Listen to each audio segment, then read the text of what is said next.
Step into the light where the wild ones roam, where the heart speaks loud, calling this place home. We break the rules, we paint the sky, ridiculously you, we were born to fly. Ooh, it's ridiculously you. Hey, welcome to the Ridiculously You podcast. Now, if you've ever been told that you were too silly, too sparkly, or too pink, or all of that would cost your credibility. I mean, duh, like that's what I do. But today's guest is about to flip that story on its tanned little head. Michelle Peth built and grew a glow up empire from a spray tan side hustle, and she did it without shrinking her beautiful, ridiculous self to fit the mold. BEETTAN is now empowering like over 500 women across the US to do the same thing, which is so super cool. So get ready to laugh, have fun, reflect, maybe reconsider your professional beigeness, and let's get in and be ridiculous with Michelle today. How you doing today, my dear? I'm great. I'm so happy to be here. I love what this podcast is all about. So thank you so much for having me. Oh, you're welcome. You're welcome. It's my it's my new favorite thing. Like I've been teaching like self-love and stuff for a while, but I'm like having these one-on-one real conversations, I think is just so fun. So tell our audience a little bit more about you. Well, my name is Michelle Peth. I am born and raised in Savannah, Georgia, which is where I'm at right now. Those of you who are watching it. I have a sunless tanning company. I guess originally I started it for my younger sister. She had skin cancer, and this is 20 plus years ago. I'm 42 now. And she had some skin cancer scares as a teenager. She was getting places cut off, precancerous, melanoma, basal cell, like all the skin issues on top of being a redhead, and dealing with some, just acne and things like that. So as the older sister, I was trying to find some things. I actually got a spray tan because I was working at a car lot. I was working at a car lot and they missed the cutoff for like a St. Patrick. We have the third largest St. Patrick's Day parade in the country here. Oh, wow. They missed the cutoff to have a float. So the float that they could get on was if someone entered the Miss Irish Eyes pageant. So they threw me in there. And I got it. But what was cool about it, and the reason I said yes, is because I was a single mom. I still am a single mom. I was, I think 19 or 20 with a baby. And so I was like, y'all want me, the teenage mom. Right. A pageant. Okay. So just to go off with the theme of ridiculous. And I was like, this was ridiculous. But what attracted me to it was they were going to give me a credit card to go buy a dress, makeup. So we're here for that. But they put that much emphasis in me. Like they thought I was going to win because you only get on the float and your sponsor only gets their sponsorship on the float if you place. And there were three, there was the winner, Sure. first runner up and second runner up. So there's a lot of pressure with it too. But anyway, the reason I say all of that is because I tried my very first spray tan. So I'm 42. So that was, 20 something years ago.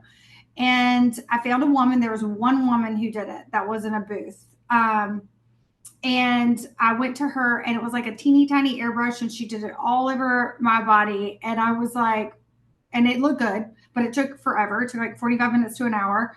But it looked good. Not as good as spray tans look now, but I was like, oh my gosh, me and my sister come from a redheaded father. Like I'd never been that tan. So it was very attractive to me. Yeah. So you're like, bet this is okay with me, man. So I budgeted and would work overtime.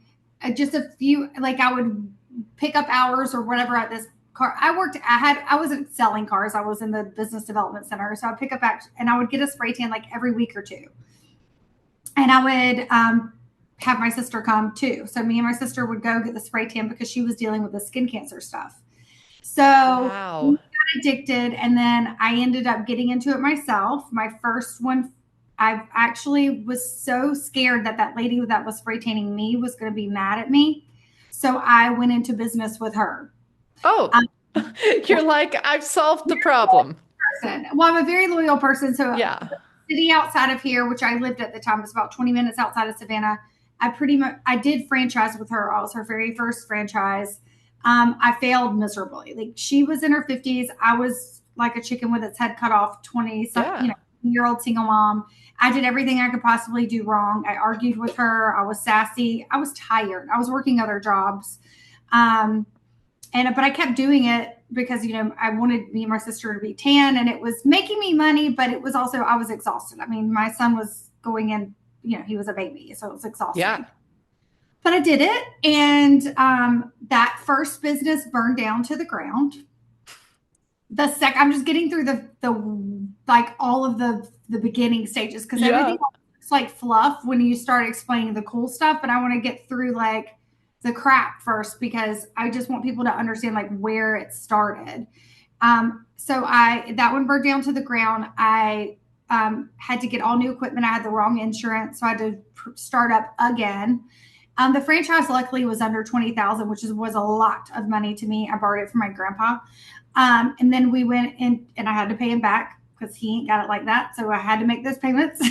And so then I ended up at the next location, and then the franchise owner and I split ways, and I had to give her money. So I was sued.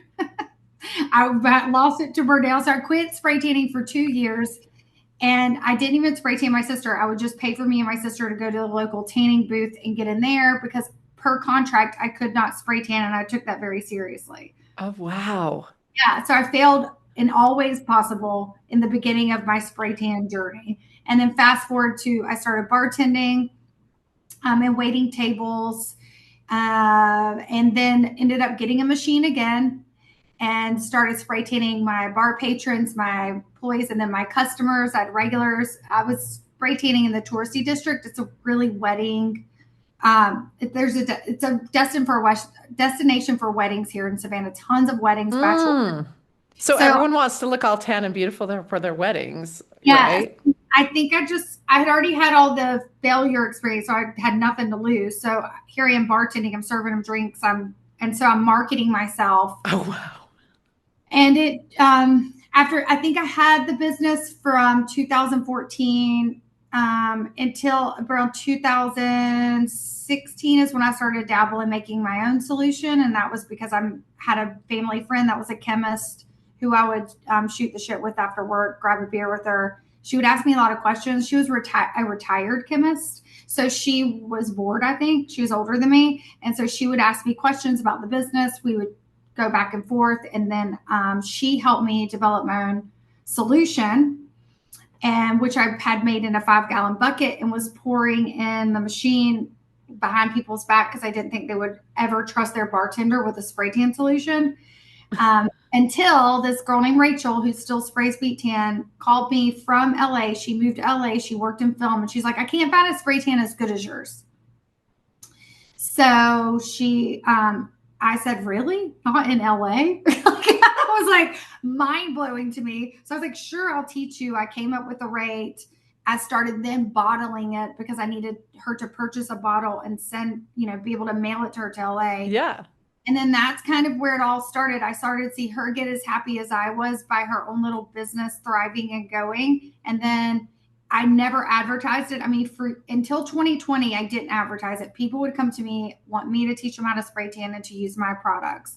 So the structure built on the customers, referrals, telling people.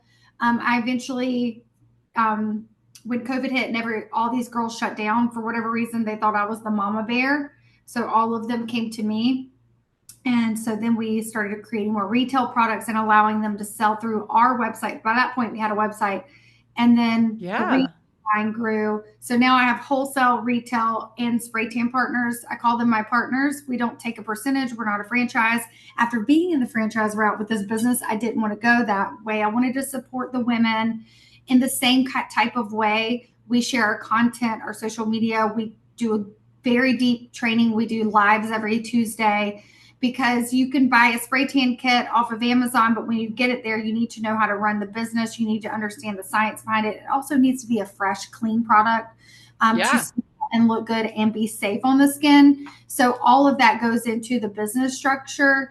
And now we actually have 600 plus sprayers. Some of them have Wow. some of them have a storefront. Some of them are stay-at-home moms who want to stay home with their babies, and they have a studio in their house because our stuff's not messy. They can do that. Some of them are estheticians that added it on for an extra stream of revenue. We have retirees, we have school teachers. So it's turned into a very cool community. We get accused of being an MLM all the time, but there's none of that structure. You're like, but we don't work anything like that. We just have the cool part, which is the community. So, hey. The community and the community support. A lot of my sprayers have my cell phone number. Most of them do. Now, they usually just wait till the Tuesday lives to hop on if they have questions. We have a place to book a coaching call. So, because everyone has strengths and weaknesses, and mine was in the digital world. So we even have a digital team that helps them with their booking system. We build websites for them. It has grown because we've had several partners that purchased websites and the website wasn't working properly. And my digital team was assisting them because we're not going to let someone just pay for something that isn't working. So now we have a package that includes a website because we know what works and what doesn't. And we've built hundreds of websites, and they're simple. They do the job and they show up on Google, which is what you want with a service-based business. Oh, for sure. All of those things is exactly what you want. A lot of information, but I love to tell like the failure to the, with no clear path. I mean, the structure with the company happened by the needs of the customers with the product, my customers in Savannah. Then went from Rachel, my very first sprayer, and every sprayer after that, what were their needs? And the biggest thing with BEETTAN is we don't have cosmetic bronzers. So there's no shade to match up. So not only is it cleaner, like the staining bronzer doesn't stain anything. So that's how we have the pink tint, but it also just reacts with your own skin. It has color correcting additives and enhances your skin rather than turning it an entirely different color. So you don't have to match up shades. You don't have to do all that. The biggest thing is these girls that are mobile, like I used to solely be mobile before I had my own space. And I would carry around bags with all these shades, and it was heavy on my body. It was heavy, hard on my back, but it was also so messy. Can you imagine pouring that out at the client's house? Like, oh yeah. And then if they upgrade and get the anti-aging, the extra bronzer, by the way, ours already has the pH balance and the anti-aging in it. So you don't have to pour any of that stuff in there. It's already in there like it's supposed to be. So you just show up at the client's house with a little bag rather than this, this baggage that comes with, those custom spray tans. So the bodybuilders don't hire us, but we're more for the everyday woman. As you can see, the way I look, my dad was redhead, so I'm very fair skinned. So we're just enhancing the skin tone. We're not changing it. Yeah, that makes a lot of sense. When when my kids were in school, there was a bodybuilding competition every year at the high school, right? Mm-hmm. And it was like the school was Uinta, so it was like the Mr. and Mrs. Uinta, which is dumb because they're in high school, but whatever. So it's like Mr. and Mrs. Uinta contest, and we always knew when that was coming up, not because my kids were involved, they were not, but because everyone showed up. We always called it Doritos week because everyone showed up looking like they just got poured out of a bag of Doritos, because it is not natural, that color. It is like some weird orange crunchy, I don't know. Like, I think the average everyday person does not want to look like they came from a bag of freaking Doritos, that like bodybuilder look. We're not into it, hun. Making that product, it's mind-boggling to me. But I think a lot of the reasons that it happens is, you remember when we were kids, and speaking of middle school, high school age, do you remember like when we first started wearing makeup, we would just get but for me, I would get the little CoverGirl packet, and I'd get the dark color because that's the color I wanted to be. So I'd have an orange line the line right here. Yes. Very similar. If you pick the wrong makeup color, you're going to look orange because it's different from your current skin tone. So that's why we took the cosmetic bronzers out. There is a color guide so our sprayers can see it going on the skin, but that rinses off, doesn't stain the skin, doesn't stain anything. And then your skin has turned a natural tan rather than, dyeing it. So all of that mess is taken out of it. Now, the bronzers I'm not a brand basher. The bronzers can be beautiful, but just for My clientele are the women, the everyday women. They don't wear a lot of makeup. They're going to yoga class. They love they're not trying to change and be completely different, or very skin cautious women who want the cleaner ingredients. I do get clients that want to be dark, but we educate our clients too on how to. We can put darkening drops in our gun, which is about the product is about this big rather than a whole colors selection of gallons. So we just add drops. We can make the client darker, but then we educate them on how to help it fade because when their skin tone shines through it. So there's so much more with BEETTAN. There's a lot of education and skin science that you also need to teach your client, not what color you want to be. It was always funny because like high school kids, and then they're gonna do it the cheapest way possible, and you're just like, it looks so bad. It looks so bad, but like, you're in your 40s, right? Which like you look like you're 22. I mean, like that's fantastic. Love that. Love that, like aging in reverse. But like you talk about like your sister having like skin cancer and stuff like that. When I was in high school and when I went to school, I'm a little older than you, I'm 49. It was the big, everyone wanted to be really, really tan and whatever. But then it was like there came with some side effects of that. And it can be really harmful. So I think it's really cool that even back then you guys were like looking for a solution to, still have like this beautiful thing that was like not going to actually hurt people. Well, I dyed my hair blonde. I put highlights in it. I wanted Yeah. something that was not going to affect my nail bed anymore or my hair. I wanted something I could own white sheets and white shirts with. Hmm. So it was years of tanning that led up to this, and also going through problems and issues with clients. When the client comes in now and wants to be, dark beyond what they should, we simply don't do it. So Yeah. it's been a beautiful business because it's cleaner in all ways. My studio is cleaner. My clothes are cleaner. My life, everything just seems cleaner, but it's also cleaner ingredients. So who knew? A lot of those bronzers, if you look it up, there are all those harmful dyes that we're becoming more and more aware of these days. If it's staining the skin, including lip stain, anything that's staining the skin, you need to look up what that stain is because it could be a harmful dye. And Yeah. that a lot of the spray tans have been them. The active ingredient breaks down over time. If it's not made in fresh batches, they usually fill it with a staining bronzer to accommodate for the breakdown of the natural ingredient, which is DHA. In our case, it comes from sugar beets. So there's a whole science that we teach all of our sprayers. It's not like a shade system. I learned off of a shade system, which is wild. So for 10 years of my life spray tanning, I had no idea what I was doing, really. Mm. Because that's how I learned. So the way we do things is really just to educate the sprayers so that they have more confidence and so that their customers have more confidence in them. Because I've been through it all. I've been through making people patchy, peely, scaly, orange. I've been through that. The color. I had one girl's hair turn purple back in the day, way before BEETTAN, Oh, because wow. the things that were in my spray tan were still in her hair, and then it messed with the chemicals that her hairstylist used, and her hair turned purple. And she wanted Oh, me no. to pay for her hair to be fixed, and I did not know how to handle that. So, this is just such a simple product. I simplified it for a million reasons. I was a single mom. I needed it simplified for me. I wanted it to be cleaner, but also I needed to find out why all that was happening, which is why I went to our family friend that's a beauty chemist. So all our stuff is just super simplified. Yeah.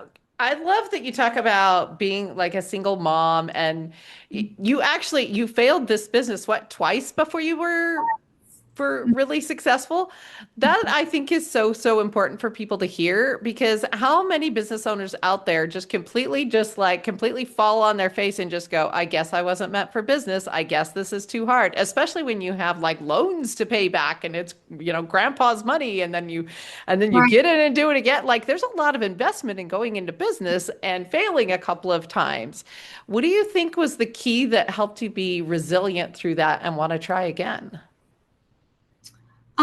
I think there was a little bit of pride in there. It was pretty. I also was going through a divorce very young. I married really young. I didn't even marry my son's father. I married too quickly to try to create a family dynamic. So I won't even go into all that. But his dad left me when I was pregnant, dated my neighbor.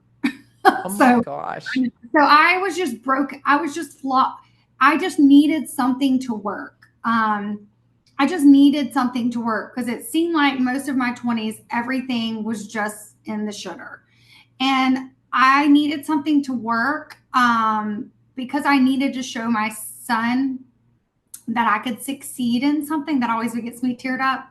I needed to set a good example for him. And now I'm realizing through lots of therapy that I really needed it to succeed for me. It was very much a sense of pride. Now, there's not, you have, and I've realized now at 42, after going through all that, you have to go through that. It's not even failure. It really, I learned so much, and the business and the company and who I am as a human and how I care for these women who also spray would not be as strong. I wouldn't have, if everything had ended up peachy, I wouldn't be who I am. And I wouldn't be company better, more like better would not be as good as it is a better way to say it. The company, we're not as big as those big companies, but it's so special. I get to see my clients. I still am spraying. So I'm the only spray tan company that I know of that the creator still has a spray tan business. So I'm currently going through exactly what my sprayers are, but also it's just beautiful to see when it like starts to spark or when someone wants to give up. My St. Augustine girl, Allison, I'll shout out Allison. She put it all down and gave up and came back. We never shun anyone for going through life and the mindsets part of it. So yeah, to answer your question, long-winded way, the way that I do is it wouldn't be what it is without that failure.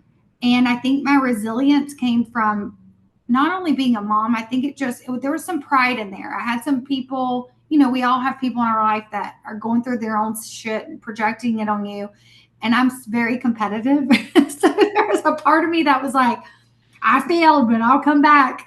Like there was very much a fire in me that was like, nothing's going to get me down. And the franchise owner in the beginning that sued me, really, we were both wrong. We were both wrong. We had both handled our business wrong. She just had a lot more of a leg up and money in the bank than I did. So I had to wipe my hands and back off. And that made me so upset because I did love the business so much. For my sister, for me, all my customers, I knew I had a passion for the service and the way it made people feel.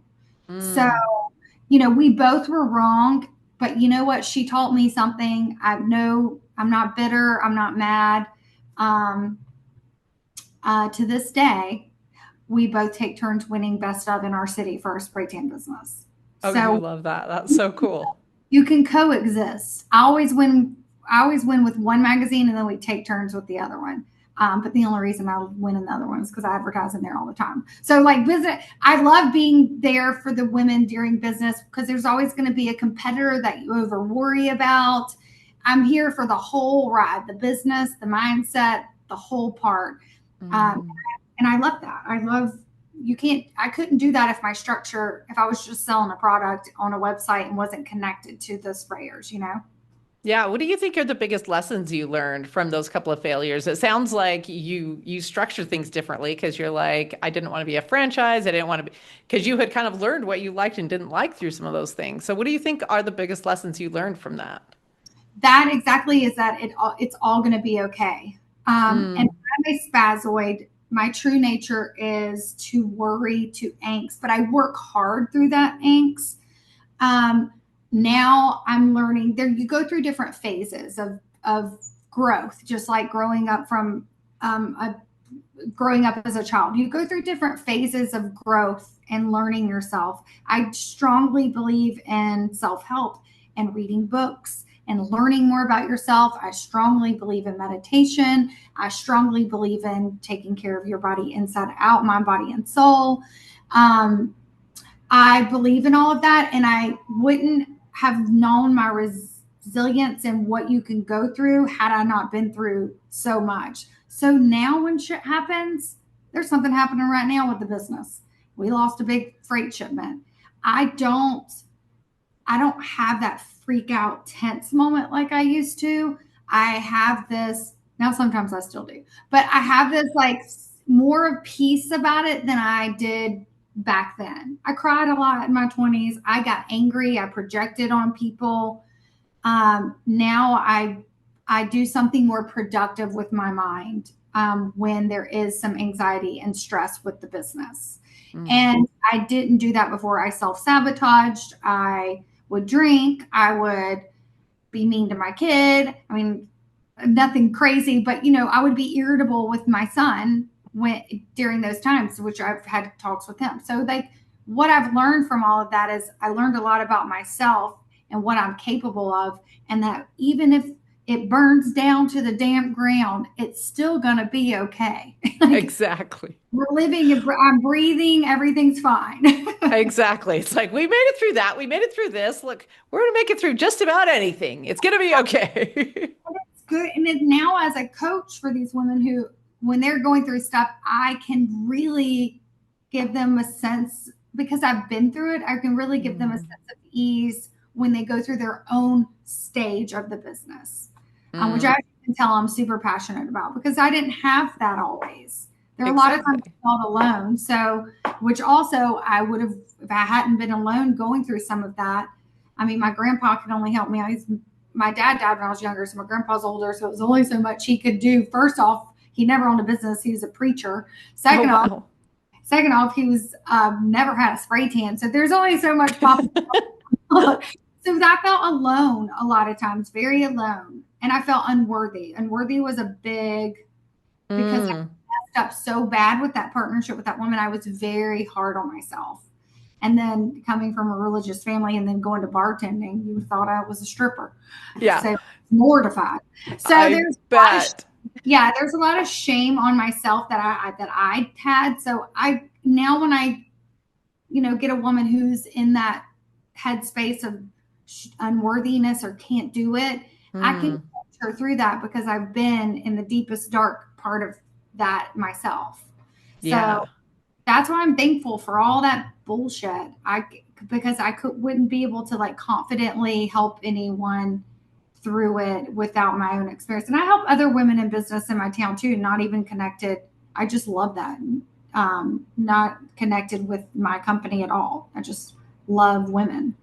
Yeah, I completely love all of that, everything you said there, because I've business coached for a really long time, and one of the first things I learned was it's not just about here's the tool set, here's the things you need. It's like there's so much into the mindset, there's so much into the support, there's so much into just like what to do when everything goes wrong and it looks like the world's exploding around you. Having just somebody get it and be there for you and like know how to just even help you get your mind back on track so it doesn't like swirl out of control, I think is so super important. So I think it's just a fabulous thing that you've learned. Like even in spray tan, it doesn't matter what business you're in, you need all of the parts to be really, really successful.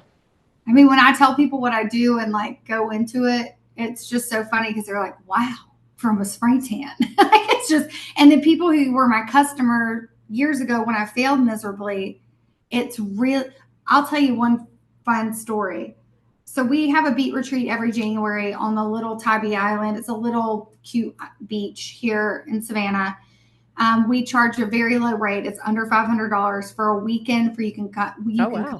And it includes your food, your stay. Any BEETTAN partner does that, and they come and they brush up on their spray tan skills. Our digital team's there to audit their websites, booking systems, social media. The best part about it is the community, the ones that do come.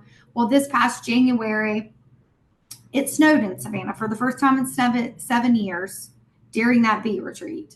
Oh, wow. We have to have snow here. We don't have the salt and the thing, all the things. Yeah. So the flights were getting canceled. It started on a Tuesday. The flights were getting canceled. The beet retreat started that Friday. This exact window behind me, I was like, do I refund everyone? All the deposits have been made. Like I was in my wheel. I was like, because I wanted support the women and like, but I'm not truly like a retreat person. Like I'm not a yoga person that does this all the time. Like it was only my second one. So I just got really, really nervous and any like only two people, there were 60 women who had signed up for it. Two people canceled. We were able to credit them for products on the website. I mean, I was just figuring this out as I go.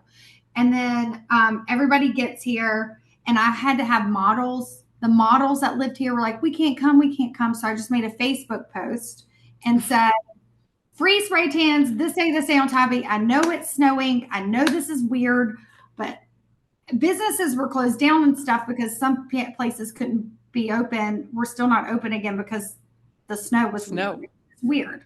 You couldn't Wild. get people from like far away to drive into town because the highways were frozen. It was crazy. But everything opened it up slowly but steadily. Like people were driving.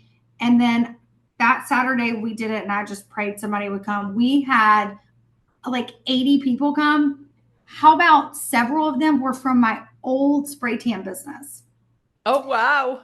20 minutes outside of here. They drove 40 minutes to Tybee to come get a free spray tan because of what I forget what I put on Facebook, but I put something and Facebook brought, so like that is beautiful to me, that how people, and it was all women just showing up in bikinis on a snowy day. Like that is wild. Wild. I just remember being like, holy cow. And that showed my BEETTAN partners like truly how you connected, you can get to your community through this business. So it was really special. That is Really. super special. But I wish Okay.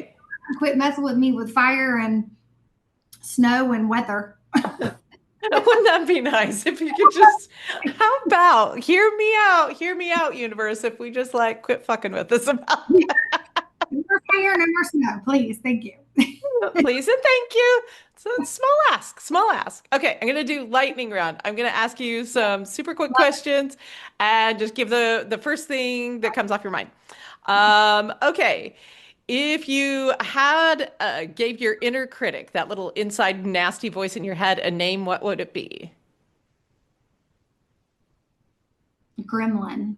Gremlin. Okay, Gremlin. Okay. Something about entrepreneurship that no one warned you about that you wish they had. Taxes. Taxes. Real. I mean, yeah, I did everything wrong. Everyone does everything wrong. But even to this day, like the girls, they were like, I'm like, just learn how to spray tan and just chill with worrying about taxes. Like, but yes, taxes can be scary, but they're actually not. But educate yourself on, on that stuff. I walked into it blindly, and so I paid more out of pocket quite a few times than I should. Mm, mm.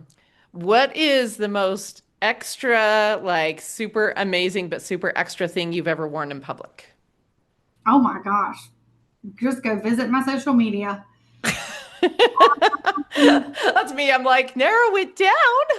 I guess. Always very loud. I'm obsessed with unicorns. My dad, before he passed, my dad always called me when he was alive, his little unicorn. He wanted Cute. him to chase me, but that was, so I've dressed like a full on unicorn for no good reason. Not Halloween, just done that. But It's Tuesday. I'm a loud dresser. Like that's my life. I like to walk in and be seen. Yeah.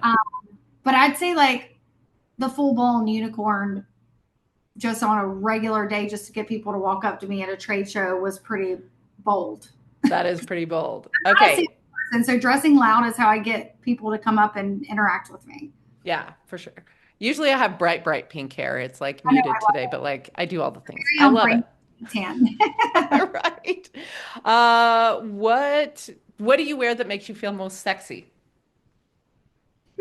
Like you go out and you're like, I feel like a sexy beast. I'm going to say a spray tan, but my spray tan literally does make you feel really good. But I have this one royal blue dress that's silky, and I've got big boobs, and it's silky. It feels good on them. I don't have to wear a bra or whatever with it, and I feel really, really sexy. And that with a spray tan, every time I wear it, it's just that dress. It's mixed color. It looks like a slip. It's old school, like vintage, but it's got this like tomato red lace with this royal silk. It's and I wear it with gold tennis shoes with a blue star. Oh, I love that. Favorite outfit. I love that. Okay. What do you think is the most ridiculous thing about you? Well, there's probably a lot. I think the most ridiculous thing about me is how I act when I'm stressed. I cuss a lot, but I make jokes. So like we can be having the most stressful time with the company or my son. Okay, for instance, my son, when he's in trouble with me, I call him brother because I'm like, I don't want to be your mom anymore. You're but it was also I never wanted to be like I was such a young mom and I looked like a young mom and we're Yeah. from like redneck Georgia. So I was so scared of sounding like a redneck. So I didn't want to be like, yeah, I'm gonna beat your ass in public. So I just Yeah. go, all right, brother. And he knew he was in trouble when I would say brother. So that's so So strange funny. about me is I pick when I'm mad or sad, I have very strange ways of showing it. Oh, Like yeah. quirky, weird things I say. Like the women that work for BEETTAN, they love it because it's funny. Because when I'm stressed out, instead of projecting on them, I've found a way to be funny with it, but they know I mean business. I don't That's know. awesome. I have to be in the emotion to like tell you Yeah. right now. It's I can relate to that one. My kids say they know I'm like having a super stressful day when I start singing words instead of like saying yeah, that. I'll be like, okay, this is fine, and we're gonna be fine, and the whole world's gonna be okay. And they're like, Mom's really stressed. She's like, starting to sing her sentences. I'll just be like, we're gonna run out of money and I'm gonna jump off the cliff and you guys can have the company, but fuck it. Like That's that's what exactly. Yes, yes, that is the vibe. okay, we need to start marketing more. They're like, It's how okay. I think it's important to get that stress out because Yes. otherwise you project or blame a person. Like it's not my email girl's fault if the emails aren't turning over sales. Like just different things I've learned to deal with the stress that comes on of the things that are just out of your control. Yeah. So one of the things I like to talk about a lot, like on my Ridiculously You Facebook group or through the Ridiculous Women Society, is like expressing yourself through your like outside. Ooh, I'm knocking my microphone, but through your outside surroundings. So can you tell us, because I can see some cool things in your background, can you tell us about what you've decorated your room with and why you love it? Because like you have a cool space. My main condo. So I nothing matches. So I love it though. It's perfect. if I like it, I buy it. And clearly I love like rainbow colors. I've always been obsessed with colors, and not matching. So I'm eclectic for sure. So I just do things that make me feel good in my space and that are true to myself. I don't look at magazines. Nothing wrong with that. I have an interior design friend. I'm going to her pop up tonight, like all Yeah. about but me myself. It makes me happy. These are projects I've done that dresser you can see behind I covered Yeah. it disco. My refrigerator in the kitchen is covered in green fur. I call it my fur refrigerator. Oh, no way. Oh, you have to like show us pictures. We'll like insert pictures here of the fur refrigerator because like that is something I would so do. Like my kitchen table and my chairs, each one of them is a different bright color. So one's like pink and one's yellow and it's blue and it's purple and like because I love all of the colors. Yeah, same. And my dishwasher has blue fur on it, Oh my and God. which was a project that me and my marketing girl did. It was a release thing. It was like a bonding experience for someone that works for BT. And we spent a Saturday together. I took her to lunch and we just decompressed because owning a company is hard. But she's like, what? She's like, if you name your refrigerator fur refrigerator, what are you going to name the dishwasher? And I was like, lint liquor. Lint liquor. Remember that commercial? It's like an old commercial. It's like a Trident commercial, and she was like, "You pretty queen, you lint liquor." It's just like stupid memories that make me very happy. So I named my dishwasher Lint Liquor. So that's me. That's what I'm known for. All my friends, all of the spray. Like I think that's what makes me relatable as a business owner with these girls too. Is I'm always this. I'm always doing silly things like that. My house is a little silly, but it's also nice and cute. But there's a lot of silly. Does your son still live with you? How old is he? He is 24 now. So he's in Atlanta, with about 4 hours from here, and he's in school again. He went back to school for environmental engineering. Yeah. I was He going to works say, like, how does he think about, you having this eccentric of a place? And was it that way when he was growing up? And what did he think about it then? it was just like a cheaper version of this. Like everything was picked up at a secondhand store. It still is. Like I love used. I love,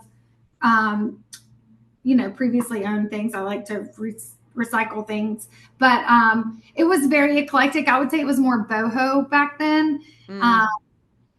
I was into like essential oils and stuff back then too, when I was really trying to turn everything clean. So it was a little less retro like it is now, and a little more like boho and eclectic.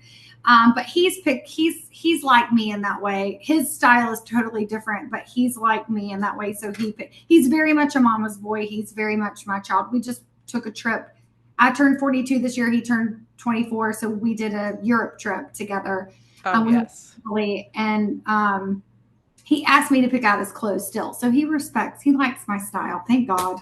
Thank God. But yeah, he's a little eclectic too. So I love it. I love that he picked that up. So you said at the beginning, one of the reasons you did what you did and you are who you are was to be kind of an example for your son. How do you think that has played out as now he's 24, you've kind of been a business owner and trying to do like this is his whole existence and now he's an adult and tell us how that other side has gone.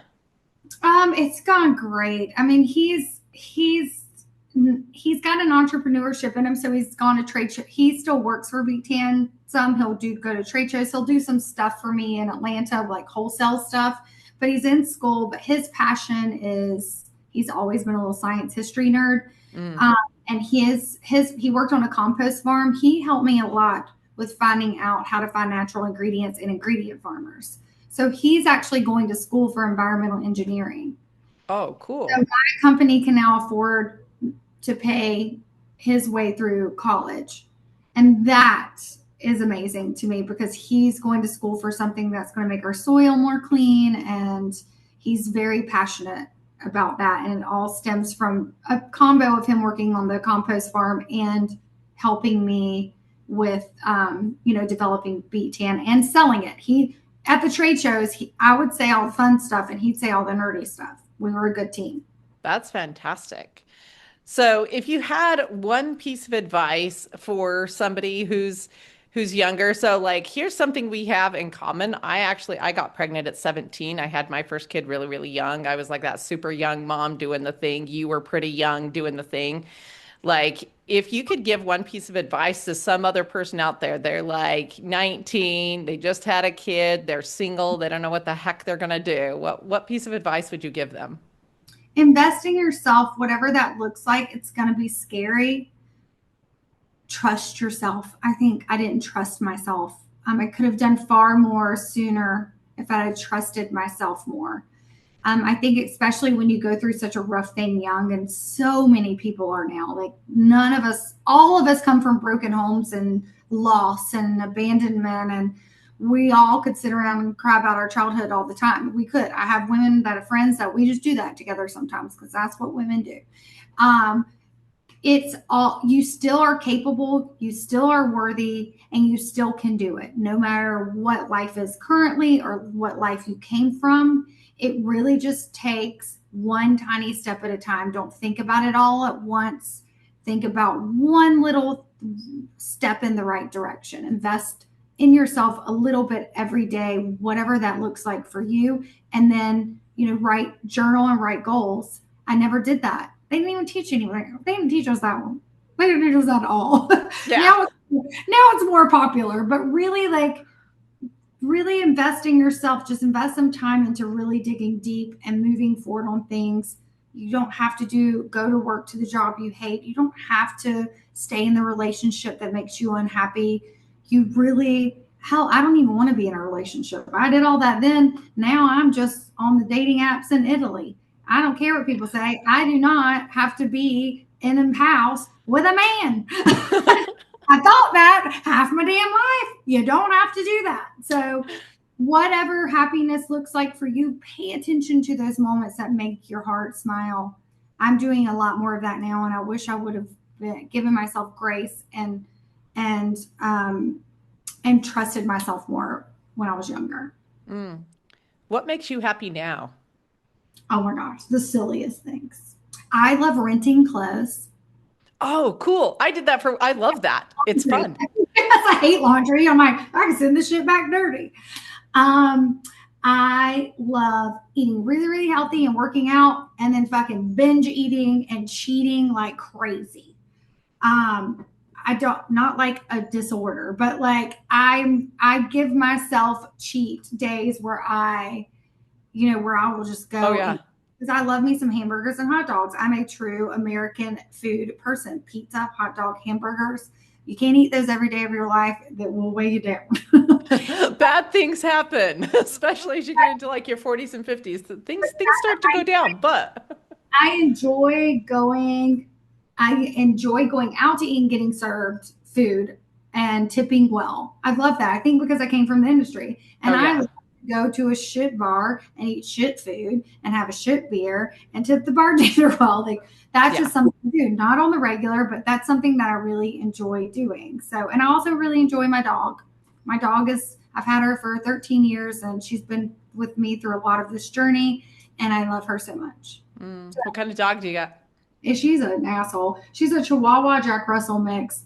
Oh, you know that song, She is Sweet But a Psycho? That is her theme song life. She's sweet to me, she's psycho to everyone else, but I love her. Chihuahuas kind of be like that though. Like they have that like little bit of look like a crack addict thing going. She really is. That is a very, very good way to put it. But I love her and she's my little thing and I just love, love, love her sass and her personality. And sometimes I wish I could be her because she doesn't have to pay bills. Okay, Michelle, if there's people out there that are like, okay, I don't know if I was like knew too much about spray tan before, but now this sounds like a super cool thing and like a way to have a legit business. Like, where can people find you? Where can they find more about BEETTAN? Like, this is a super cool business. So where can they find more about this? I would love to meet more people, even if we don't do sales calls. So we do calls where you can just book an opportunity call with me and I don't sell you. You just ask questions. You can go to BEETTAN and it's spelled like the root vegetable. That's the active ingredient. So it's BEETTAN.com, BEETTAN.com. And you just go to start a spray tan business. You can book a call. Or just read about it on there. You can go to our blog page and read about some of our other partners. We feature all of them on there if you just want to see what other people have done with it. Our social media page is BEETTAN_official. We've got a lot of partners out there that will use our branding. You're allowed to if you want to. We don't charge for that. And so it's BEETTAN official because you might get it confused with all the other ones out there. And then it's just BEETTAN, and it's also BEETTAN official for Facebook too. Excellent. We have other places, but those are the top 3 that we communicate on. Beautiful thing. Well, Michelle, like you're fabulous. I'm so excited that we got to sit and connect today. Your energy is so much fun. I think our audience is just going to like love this and want to connect with you more. So with that, I'm going to thank everyone for joining us for the Ridiculously You show today. Thank you for showing us what it looks like to build something bold and beautiful and like express your whole self. Like I freaking love it, and your personality.